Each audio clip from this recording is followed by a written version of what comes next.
everyone. So I'm here today with Chris. Chris is a client that came to me for help with misophonia.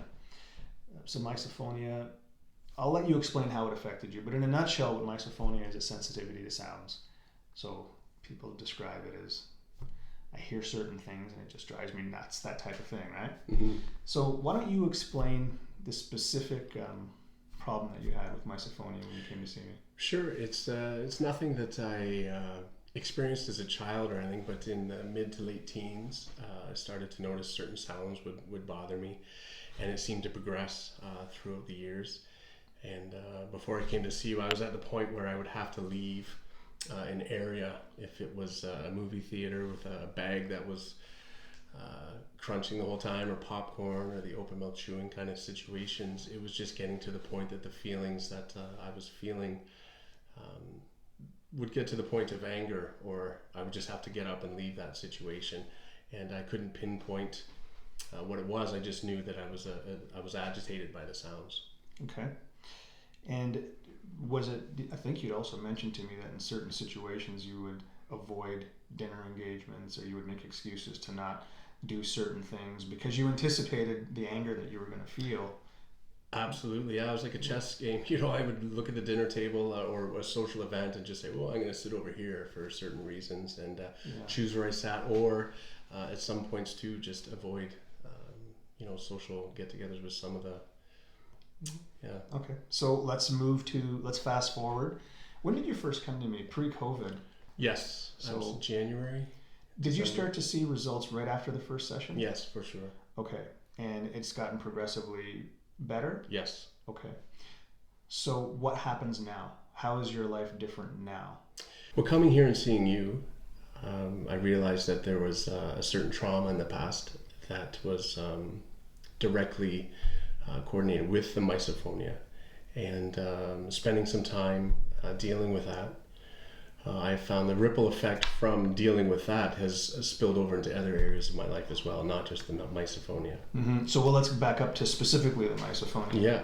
So your explanation for how you feel different is because we managed to isolate the specific event from your childhood where the seed was planted for this problem to really grow, right? Yes, absolutely. So does that mean that the problem is gone now?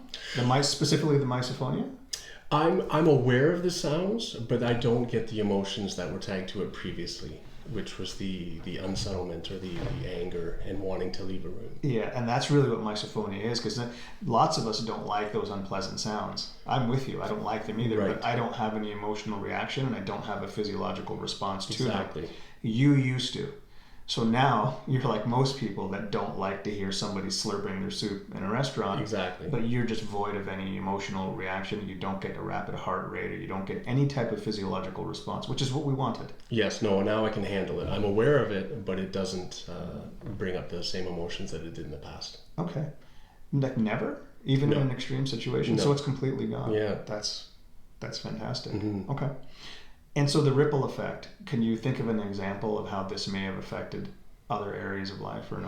Sure, yeah. That's again, when we talk about the ripple effect, it's just the awareness. If there's if it's an off day and we're in an agitated state of mind or something, since I've been working on the misophonia and the sounds, there's other areas too where a stressful moment comes up, or a piece of mail that you don't want to get or whatever. Just being aware, working on that has kind of spilled over into other areas where I can just be more control of the emotions and not react to things, but make a conscious response to things. Yes, so that's the key right there. Mm-hmm. Control your emotions, Mm-hmm. rather than your emotions being something that happens to you because of the environment triggering you.